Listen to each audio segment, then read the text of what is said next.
You were sitting alone, and in your head you keep replaying a decision you made. Money spent, time wasted, or words you wish you could take back. And the question quietly rises, was that choice really for me, or for someone who may not even stay in my life? Or maybe it's the middle of the night. You're tossing and turning, unable to sleep because regret keeps whispering, you should have done it differently. Why does regret feel so heavy in the silence of night? And more importantly, how do we navigate it without being crushed by it? Stay with me until the end, because together we'll uncover 4 ways to make peace with regret. So when it suddenly hits you, you'll be better equipped to face it, learn from it, and let it go. And before we begin, if reflections like this help you breathe a little easier, consider subscribing to Story Behind Words. Each week you'll find gentle talks, practical steps for calmer days, and guided moments of stillness. If you're looking for a softer way to live with your story, this space was made for you. Regret is not just memory, it is memory mixed with longing.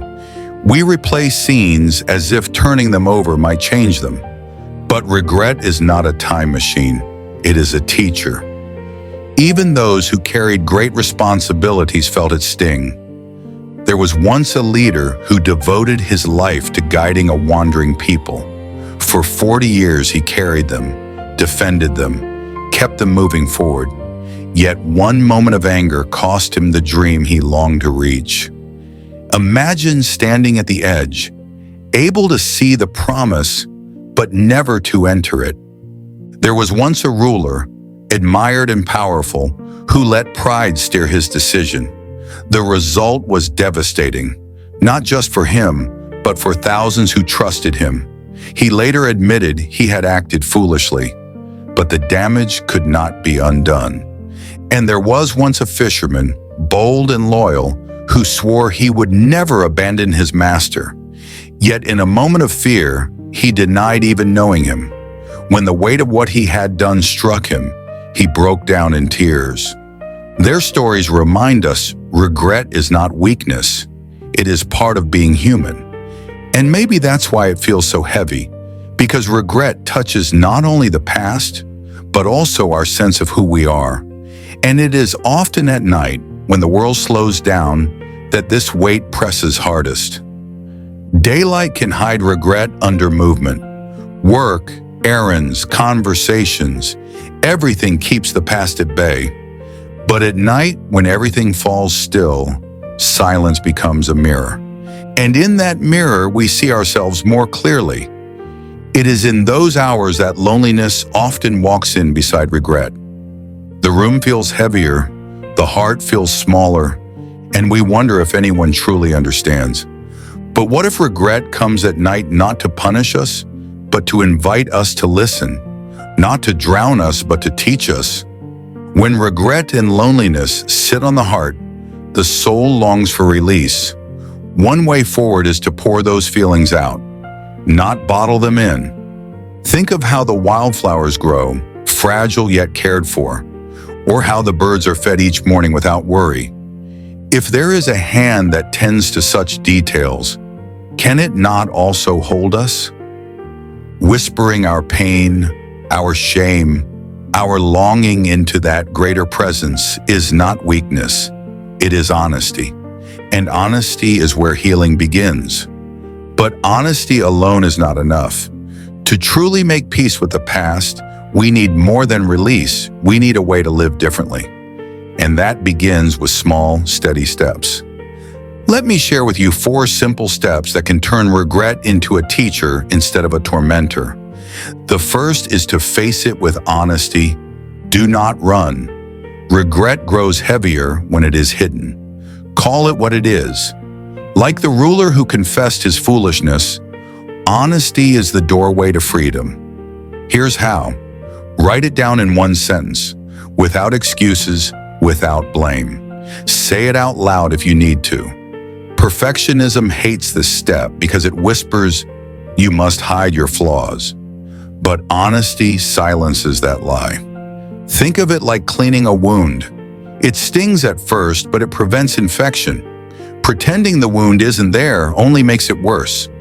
The second is to seek forgiveness and to offer it. Apologies mend more than silence ever will. But how? Start small. If your mistake hurts someone, say the words clearly. I was wrong. I am sorry. Not I'm sorry you felt that way. Not mistakes were made. Just I was wrong. And if forgiveness is not given, remember, you are still lighter because you've done your part. But what about forgiving yourself?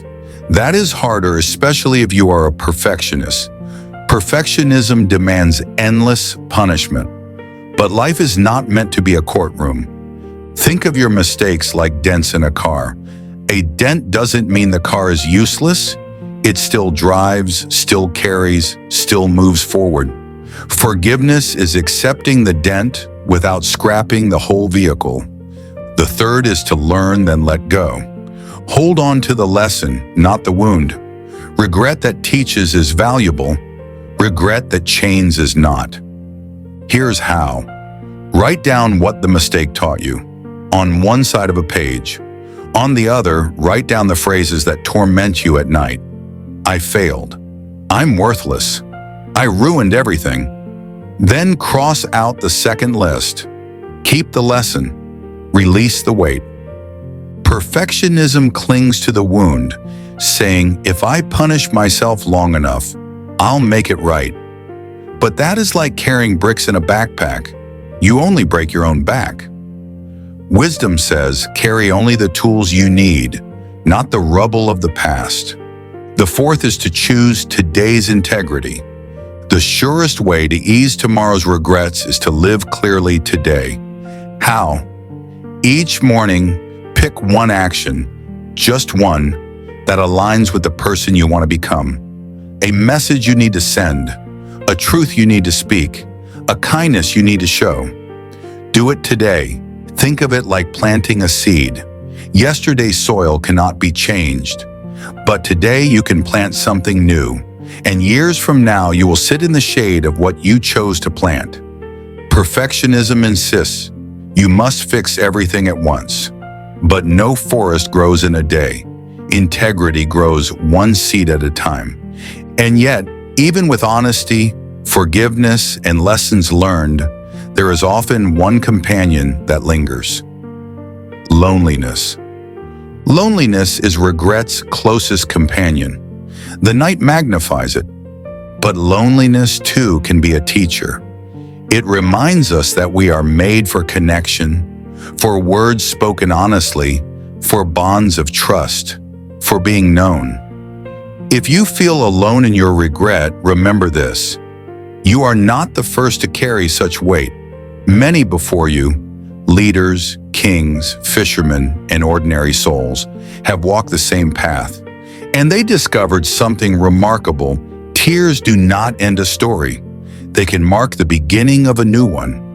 And if you'd like a regular space for this kind of quiet reflection, gentle talks, practical steps, and guided moments of calm, subscribe to Story Behind Words. You'll be supporting a softer corner of the internet where we slow down, breathe, and learn to live with more tenderness and strength. So why do regrets haunt us at night? Because night is when we are most honest, but honesty does not need to end in despair. It can lead to renewal. When regret comes to you tonight, pause before you push it away. Pour out your heart, not into the air, but into the care of the one who tends to wildflowers, to birds, and surely to you.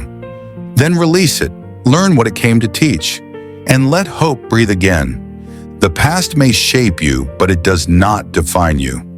Peace begins when we stop clinging to what cannot be changed and start living with what still can. So when the silence of night presses in, let it no longer haunt you. Let it soften you. Let it guide you. And when the morning comes, rise lighter, freer, ready to live this day as a gift, without fear of tomorrow's regrets. If this spoke to you, subscribe and share it with someone who might need a gentler night. Until next time, be kind to your story.